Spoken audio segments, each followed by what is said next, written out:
rasaku sinofitaw sa minanggalaku natuka ko ano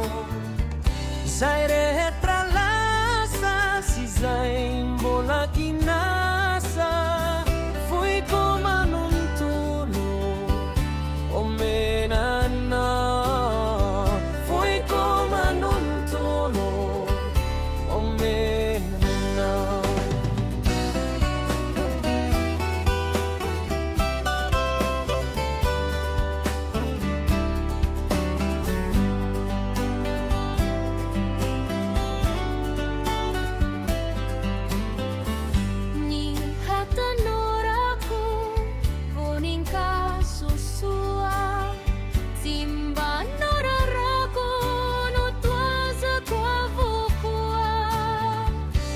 Natau kuambora mirindra saditsa